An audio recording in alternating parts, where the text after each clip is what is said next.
Ok, bon, bonjour tout le monde, des MAD. Je vais faire une petite vidéo d'humeur de mon bureau, comme vous pouvez le constater via la petite manip que j'ai faite. Je suis très en forme. Voilà. Donc ça va parler de la Bretagne. Je sais que ce sujet gonfle certaines personnes, ce que je peux comprendre absolument. Donc si vous voulez couper, vous zappez, ne vous gênez pas. Hein, je ne vais pas imposer. Voilà. Bon, bref. Donc, pauvresse. Donc voilà, bon, la Bretagne. Alors c'est vrai qu'on vit des moments historiques ici, tout le monde en a bien conscience. Le fait que la Loire-Atlantique nous soit refusée pour la réunification a fait une méga publicité, c'est-à-dire que beaucoup de gens ignoraient que la Loire-Atlantique était à l'origine bretonne, hein, jusqu'en 1941.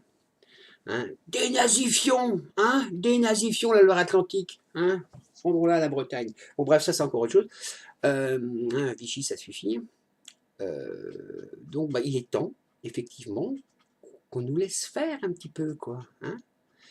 Là, ce que j'ai fait, il y a eu un audit des bonnets rouges bigoudins, là, on a eu enfin, une conférence plutôt, pas un audit, et on nous expliquait que finalement, pour 100 euros qui étaient pris par Paris, par nos impôts, il y en a 13 qui revenaient en Bretagne.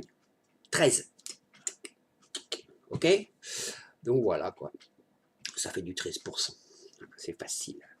Donc il est temps qu'on se débrouille par nous-mêmes. Et on nous expliquait justement que si vraiment la Sécu était exclusivement bretonne, enfin, là, il peut si vraiment raisonner entre nous, eh ben on serait excédentaire partout, quoi.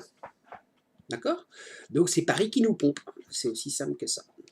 Alors il est amusant de voir par exemple qu'en Normandie, Haute-Normandie, les arguments qu'ils utilisent pour la réunification qui se fait entre les deux régions, finalement, ces mêmes arguments sont négatifs pour les décideurs politiques bretons, du Pays de Loire par exemple, et même en Bretagne.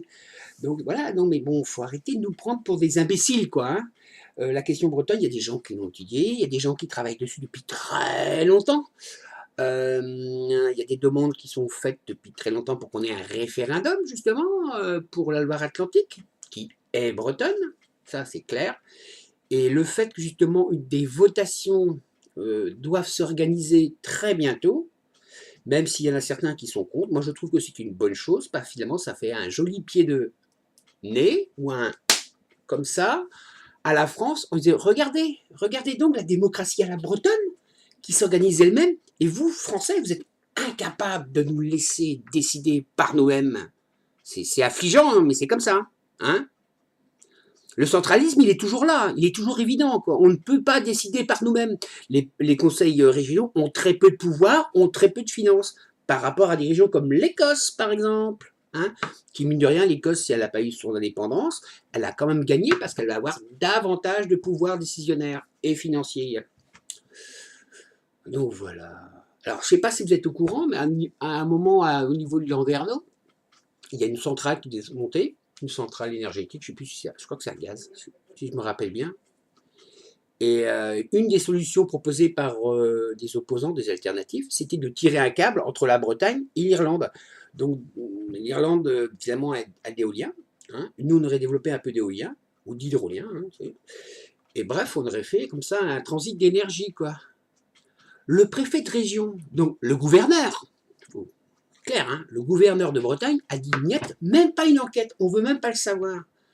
Bon, l'ERDF a fait son enquête quand même, apparemment c'est bon, ce serait faisable. Pourquoi?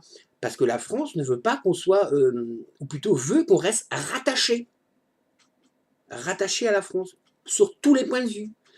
Mais je ne sais pas si vous vous rendez compte de la débretonnisation, comment elle pédale ici, quoi.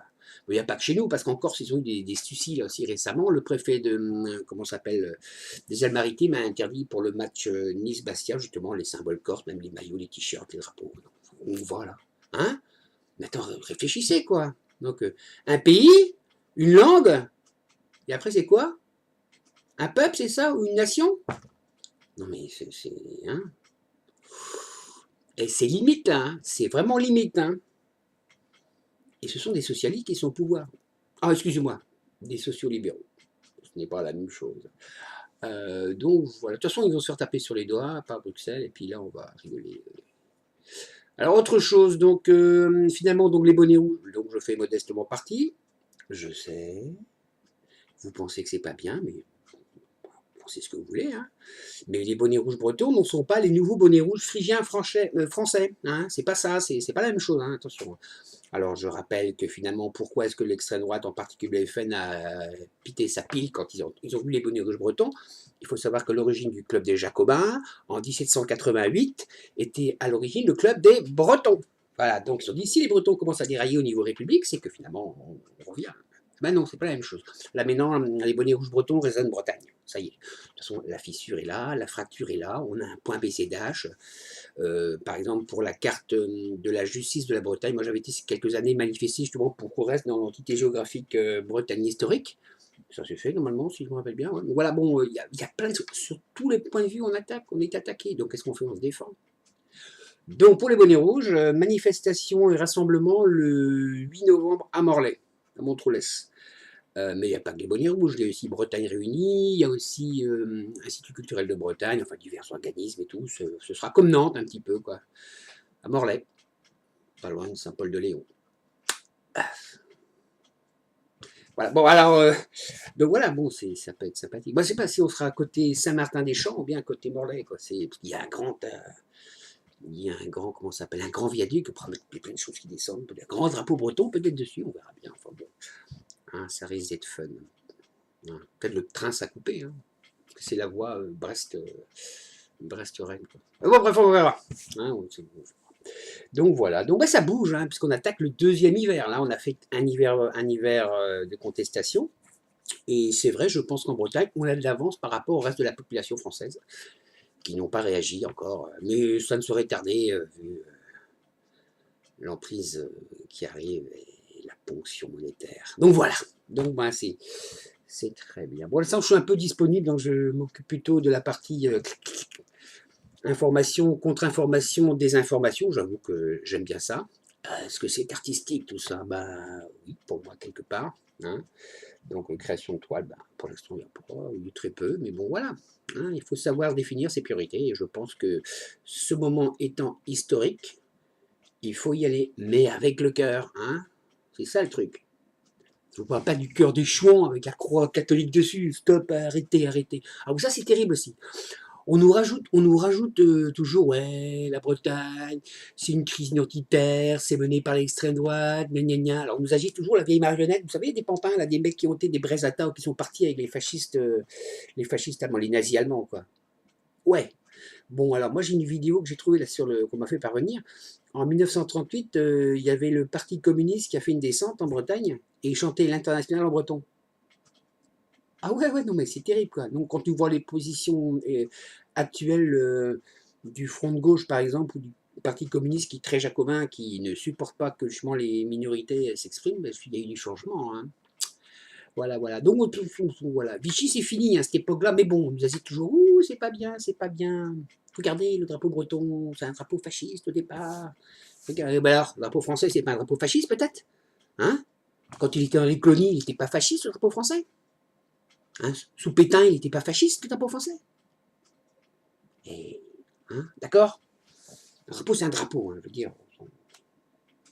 L'important, c'est là-dedans. Je sais que je pense que je vais avoir encore plein de commentaires en MP ou ceci ou cela, mais bon, c'est comme ça. Qu'est-ce que vous voulez? On ne va pas me changer, hein. Je ne suis que moi-même. Rien, mais toujours moi-même. Hein. Alors bon, hein, peace, et puis on y va. Hein. Bon, allez, salut, tout est une lutte.